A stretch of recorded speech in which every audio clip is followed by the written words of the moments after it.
My greetings to you all and welcome to the first episode of AfroLeap 21 podcast.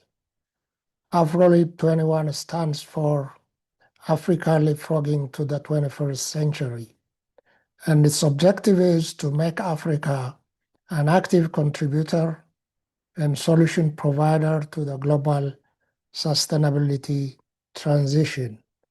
With this launching episode, we would like to give you the overall structure and possible content of the podcast. But before going into that part, I would like to introduce myself briefly. My name is Dasta Mabratu. I am a chemical engineer by background with a specialization in industrial environmental management and economics. For the last 37 years, I've been working in the field of sustainability and sustainable industrial development, mainly with universities and United Nations agencies.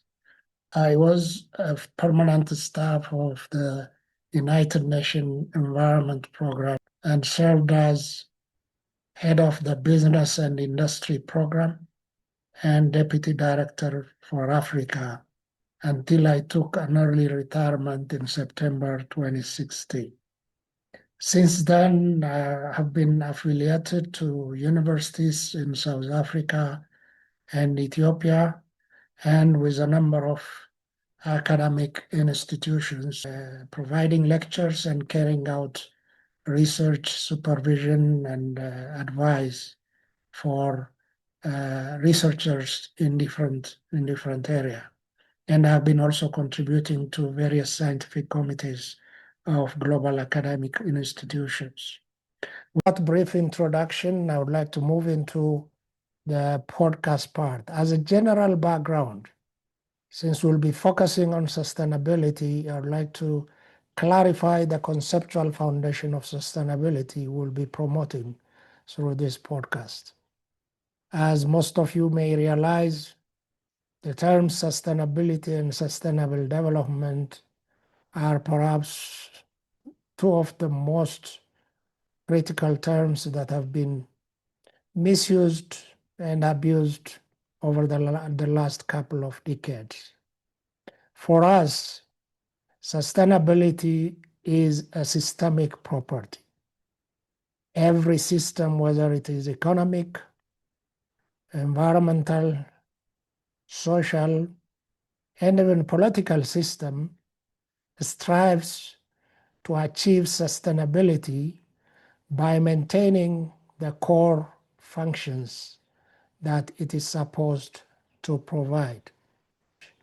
Systems achieve sustainability through continuous innovation and adaptive running as a function of the system's dynamics and the feedback loops that constitute the foundational character of any system. When a system fails to go through innovative processes and achieve adaptive learning from changing environment, it becomes redundant, inefficient, and ineffective. And that calls for a fundamental change, which we call transformational change within that system. So this is the foundation for our systems-based thinking of sustainability. And whenever we talk about sustainability, we are associating it with the related systems dynamics and the possible transformational change that should happen in relation to maintaining a systemic function. Now, when you look at the global reality that we are having today, the persistent failure to respond to the confluence of socioeconomic and socio-ecological crises that humanity has faced over the last couple of decades is indicative of the need for transformational change. The number of conventions, global forums, meetings, declarations, treaties, and whatever we have for the last couple of decades have not been able to move us forward in terms of addressing the fundamental challenge, the socio-ecological and socio-economic challenge that we are facing today. So we are standing in a very critical transformational moment whereby either the system will take care of itself or we are smart enough to wake up and respond to the reality to avoid any unforeseen consequences. Why are we focusing on Africa in this podcast?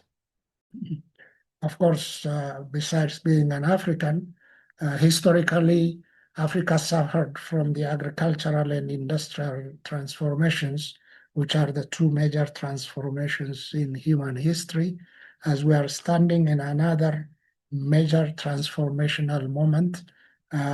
We believe that this could lead to yet another level of marginalization and victimization as it happened in relation to the previous transformation. As we all know, slavery, colonialism, and neocolonialism have suppressed Africa's possibility to develop, and its population have been subjected to different forms of exploitation and suppression. So, as we are standing currently at the cusp of major socio-economic transformation, dictated by complex socio-economic and technological drivers, we feel that Africa could face yet another marginalization and victimization if we continue with the business as usual. Besides the socio-economic and socio-ecological transformation we have been talking about for the last couple of decades, we have seen a tremendous change and development in the technological sphere with the introduction of a number of disruptive technologies, including blockchain technology and artificial intelligence.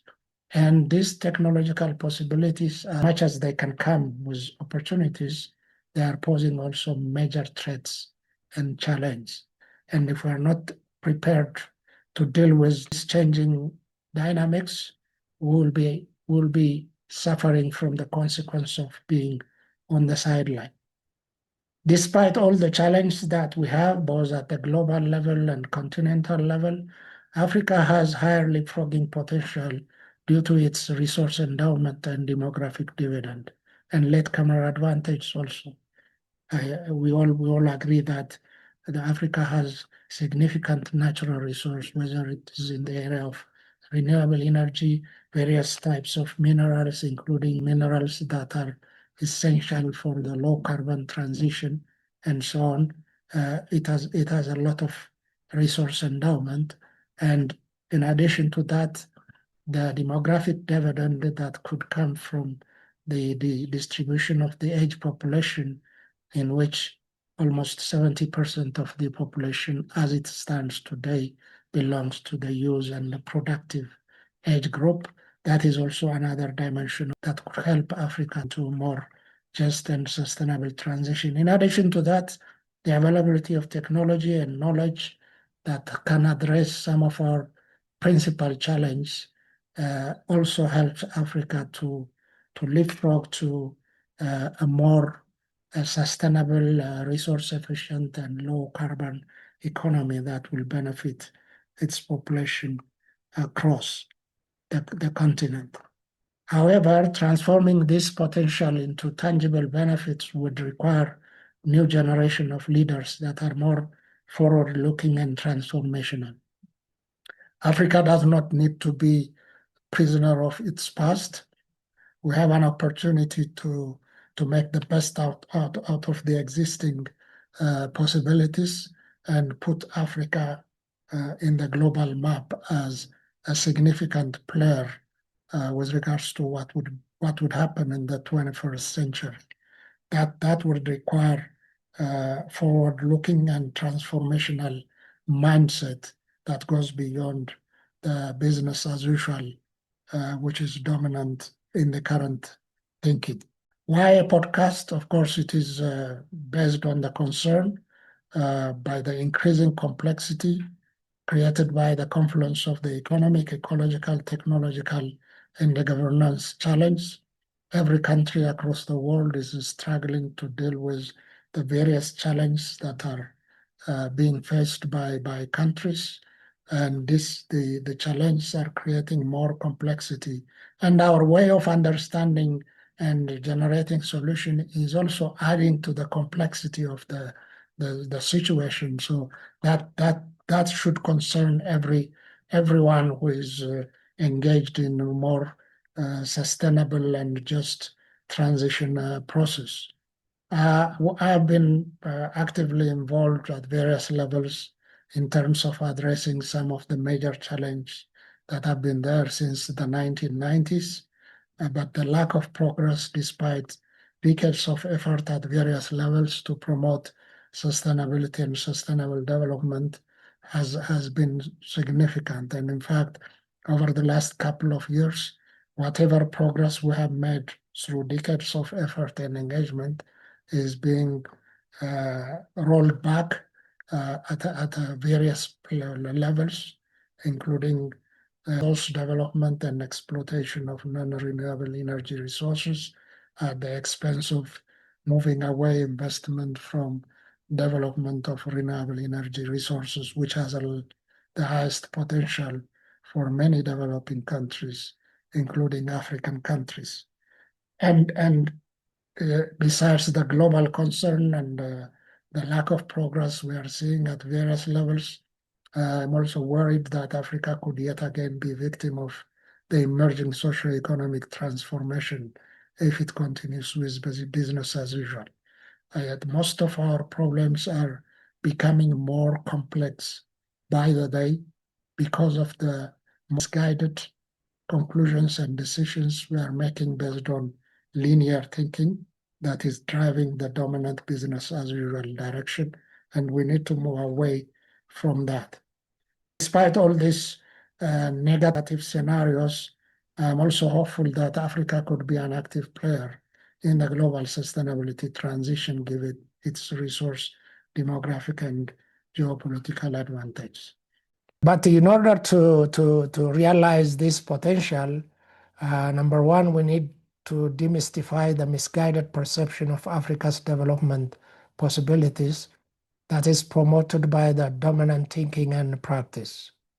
There are many institutions and organizations that are proposing different approaches and mechanisms for Africa's development. And this has been happening for the last 4 and 5 decades, but we haven't made any progress at all in any of the areas. All of the indicators we have at the continental level indicate that we are lagging very, very much behind in terms of fulfilling even the basic aspiration and the needs of the African population. And we are now entering into another major global dynamics that is even much more complex than we used to have even in the 20th century. So this will require to promote better understanding of the complex challenges and opportunities from systems perspective. The linear reductionist thinking that we have been using and deploying over the last so many decades in terms of understanding the challenge and proposing solutions have not led us anywhere. It in fact contributed to further complexity of the challenge. In order to come out of this situation, we have to move away from linear and reductionist thinking and utilize the systems thinking approach that will focus on the dynamics of the overall system with all its interaction and feedback loops and the primary and secondary degree effect on each other. Unless we move to that level, we will not be able even to understand, let alone provide solution for the emerging complex situation that we are entering in. So we need to work on our systems thinking, understanding, and related to the reality we have on the ground. We also need to provide empirical knowledge-based insights on key policy issues to African policy and decision makers, as they are the ones who are determining our fate. We have to be able to engage with them and provide more continuous and knowledge-based insight and feedback on whatever decision they are considering, both at the continental and national level. Most importantly, I think we need to facilitate intergenerational dialogue for cross-fertilization of ideas and knowledge on core issues related to Africa's development. Those of us who have been in this area for a couple of decades need to engage with the young generation and provide our expertise and insights in terms of how to understand and manage the emerging complex situation by hybridizing our expertise with the knowledge and expertise of the young generation. And this kind of cross-fertilization and hybridization will be very, very critical in terms of determining where Africa would be in the next decades. To look at the structure of the podcast, the AfroLeap 21 podcast consists of three major blocks. The first block is the thematic episodes block, which forms the knowledge foundation of AfroLeap 21 by providing substantive knowledge and facts on critical issues. This includes understanding of systems thinking. What do we mean by transformational change? What do we mean by leapfrogging? What kind of leapfrogging should Africa adopt? Is it the kind of blind leapfrogging that we used to do in the early decades of our liberation? Is it the incidental leapfrogging that subsequently came, which is very much supply-driven and serving the interest of others?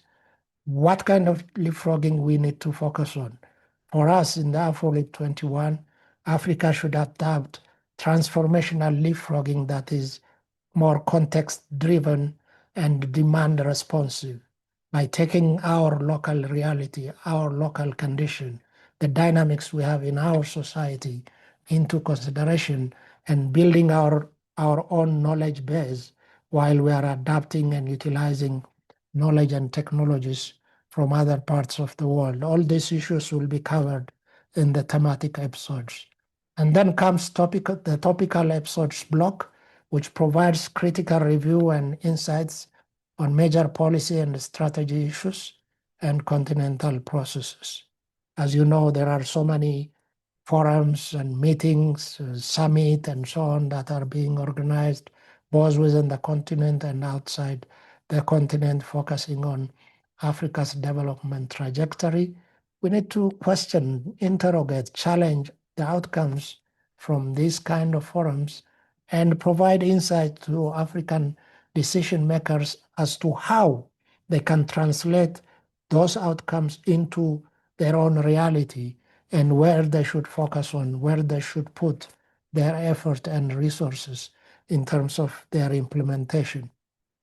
And as of course, as was pointed out earlier, we facilitate intergenerational conversations and dialogue between senior experts and young African policy and decision makers to facilitate knowledge exchange, experience sharing, and also generate new ideas and concepts that is responsive to Africa's reality. Who are the target audience?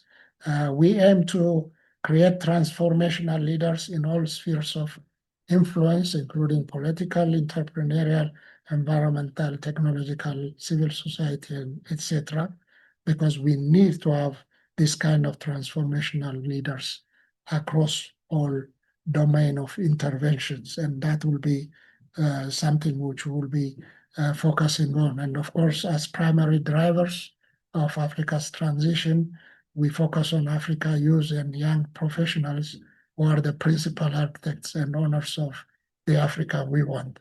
Their leadership and active engagement in the coming years is a key element of our success in the continent.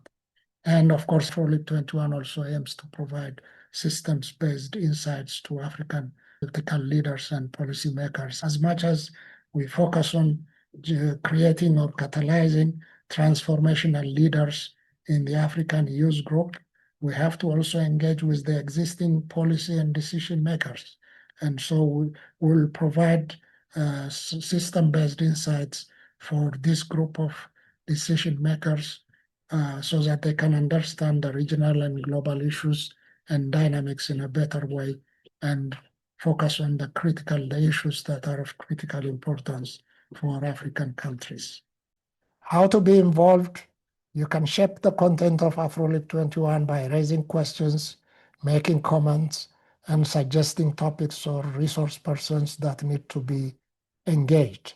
We also encourage you to continuously challenge the status quo, the dominant thinking, based on systematic combination of the state-of-the-art knowledge and local values and insights. AfroLeap 21 is not a platform for sound bites or popularity-seeking engagement. We focus on knowledge-based interaction, and you as the primary target audience have the possibility to influence the overall process and outcome of the platform. You can also be an active transformational change agent by organizing yourself in study groups, chapters, and or networks. At the end of the day, what will determine the overall outcome is what will happen at your locality and at your country level. What we are bringing here on the internet platform is just about catalyzing the process by interjecting the existing knowledge and insights that we could share and provide to our compatriots so that you could be the real change agents at your locality and country level. For that to happen, there has to be a continuous engagement and interaction and action on the ground.